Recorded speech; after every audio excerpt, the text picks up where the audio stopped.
Abraham Lincoln from log cabin to the White House.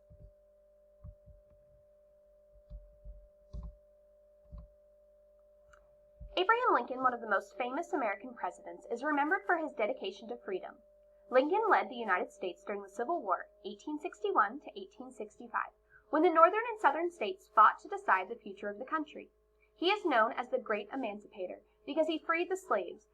After the war, the United States became one nation, pledged to freedom and democracy for all. We think of Abraham Lincoln as a great American folk hero and tell many stories and legends about him. He is often pictured as tall, lanky, and solemn. He is remembered as a common man who was born in a log cabin in Kentucky with little regular schooling. Yet, he became a great lawyer, speaker, and political leader. His eloquent speeches about freedom, justice, and uniting all Americans are carved in stone at the Lincoln Memorial in Washington, D.C. His belief was simple. As I would not be a slave, so I would not be a master. This expresses my idea of democracy. The early years. Abraham Lincoln was born to Thomas and Nancy Hanks Lincoln on February 12, 1809, on a small log cabin farm near Hodgenville, Kentucky. After moving to nearby Knob Creek, Abe and his older sister Sarah went to school for short periods of time during the winters. His mother Nancy encouraged their education, but his father Tom wanted Abe to help with the chores. When Abe was 7, the family moved to Indiana, hoping for a better life. 2 years after Tom built a new log cabin, Nancy became ill with milk sickness and died. Abe and Sarah mourned the death of their hard-working, loving mother. Soon after, Abe's father married Sarah Bush Johnston, a widow and mother of 3 whom Tom had known in Kentucky. With love and care, she created a warm life for Abe and Sarah. She encouraged Abe as he grew into a tall, awkward youth. He spent much time in the woods using his axe to fell trees and split logs for fences, wagons, and farm equipment. Friends told of Abe's moody quietness, even though Abe told homey and humorous stories. Abe went to school for only a few weeks in the winters, walking 18 miles daily. Mostly, he educated himself by borrowing books and newspapers from neighbors and travelers. These were frontier days when people moved westward following Daniel Boone, Johnny Appleseed, and other pioneers. Their stories and the books he read sparked ideas of a world larger than Abe's backwoods. They prepared him for adulthood and his political career. As a teenager, Abe, now a strong 6 foot 4 inches, traveled down the Mississippi on a flatboat loaded with produce. He floated, steering with a pole, to the busy port of New Orleans, where he saw the city's wonders and people of many colors and nationalities. For the first time, Abe saw black men, women, and children chained at slave-holding pens and auction blocks to be bought and sold. After Abe's return, his father again moved the family westward to central Illinois, near the town of Decatur. Abe helped his father build a new log cabin and soon after left the homestead at age 22. In the frontier village of New Salem, Abe worked various jobs, including storekeeper, surveyor, and carpenter. He became well known as a wrestler and a skilled orator in the New Salem Debating Society. He ran for the Illinois state legislature, losing in 1832, but succeeding 2 years later. A lawyer and fellow legislator, John Todd Stewart, encouraged Abe to study law.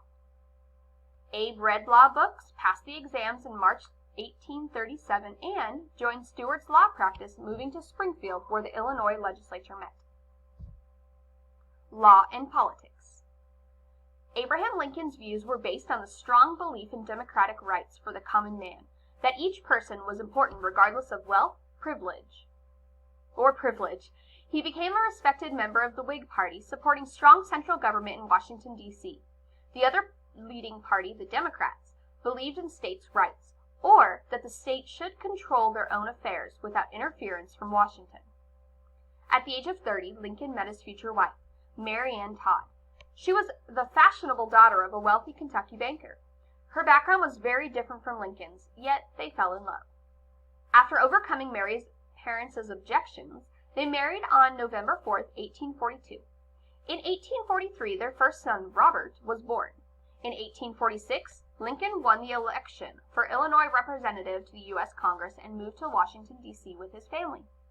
Lincoln was in Congress as the northern and southern states became more divided over the issue of slavery.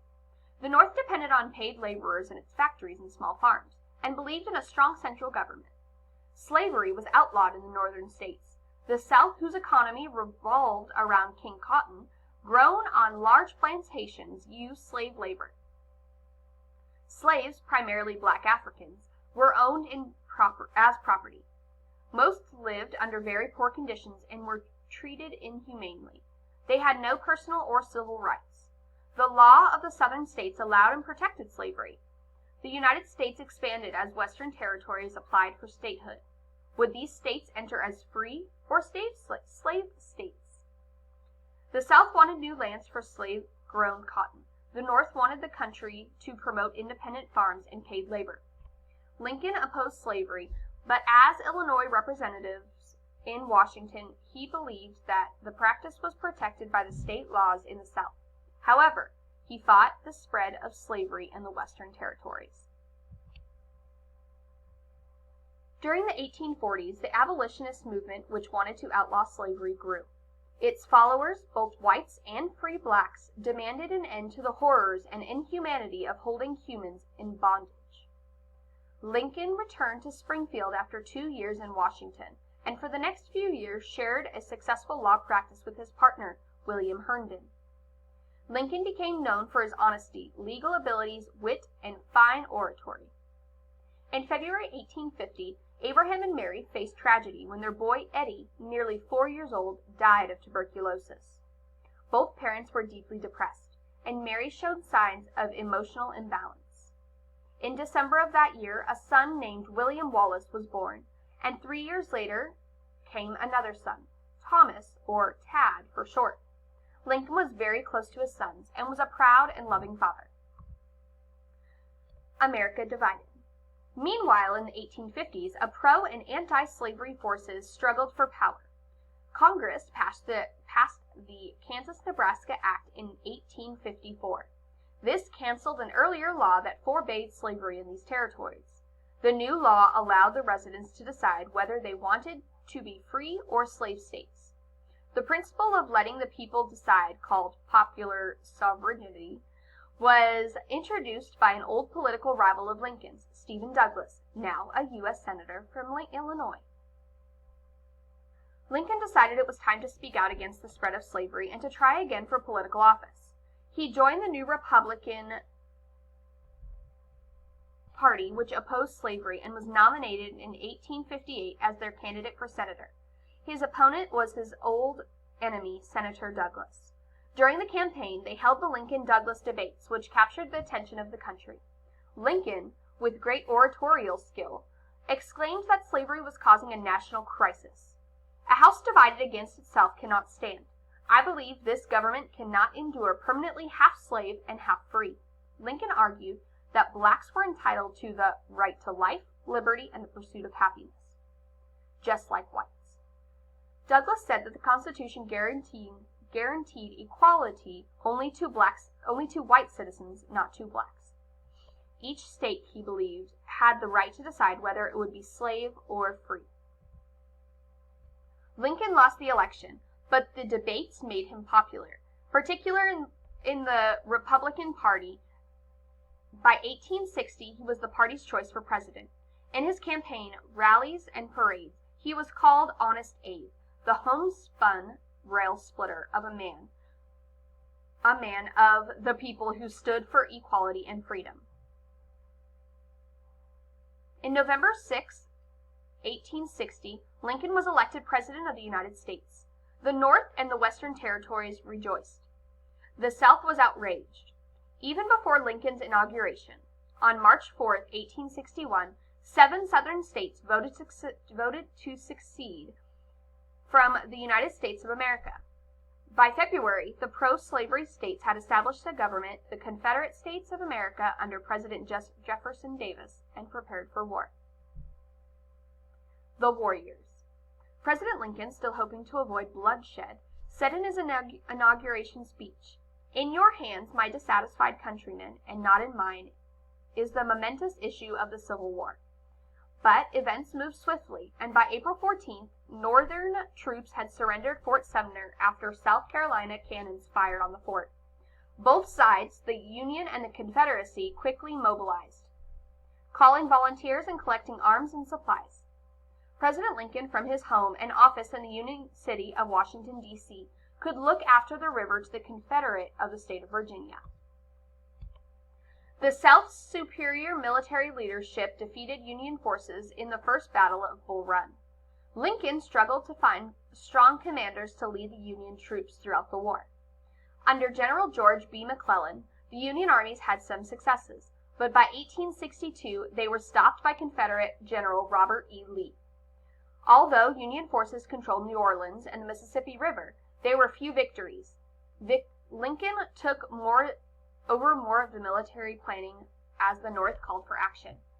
Enormous numbers of young soldiers on both sides were killed, wounded, or missing as the war continued into its second year. For Mary and Abraham Lincoln, personal loss threw them into a deep despair. Their second son, Willie, died of fever February 1862. Mary would never recover from her grief. Abraham shared his great sadness when he, with the many families mourning, wore dead. The Union lost the Second Battle of Bull Run, and at Antietam both sides suffered the bloodiest engagement of the war. Powerful Republican senators urged President Lincoln to make the abolition of slavery a war goal. They argued that to fight of the war successfully, the Union needed to remove the issue that caused the war. Lincoln was finally convinced that as president he had the authority to order abolition in the South. On January 1st, 1863, the Emancipation Proclamation went into effect, freeing thenceforth and forever all the slaves in the South. Freed blacks rushed to join the Union Army, and by the end of the war, over 180,000 former slaves had volunteered. The summer of 1863 brought great victory to the Union forces at Gettysburg, a turning point in the war. President Lincoln, while dedicating a cemetery to the many soldiers who had died, delivered his famous Gettysburg Address. The speech lasted only 2 minutes, yet it is remembered for its simple beauty and eloquence. Lincoln spoke of the war as a test of whether the nation could survive as a democracy. He challenged those still alive to complete the unfinished work of those who had died. That the government of the people, by the people, for the people, shall not perish from the earth. Under the newly appointed General Ulysses S. Grant, the Union armies were victorious in the West and South. Lincoln saw hope of the war's end, and the Confederate troops were defeated in Georgia and Virginia in the late 1864. He was re-elected president and in early 1865 cheered the congressional passage of the 13th Amendment to the United States, which prohibited slavery in the United States. The war ended on April 6, 1865, 4 years after it began, and cost 600,000 lives. The Union was preserved and the slavery was abolished. But only 6 days later, President Abraham Lincoln lay dead from assassin's bullet. A Confederate sympathizer, John Wilkes Booth, shot Lincoln while he attended a play at Washington's Ford Theater. As Lincoln's body was carried back to his beloved Illinois on a funeral train, mourners by the roadside silently saluted this great American hero.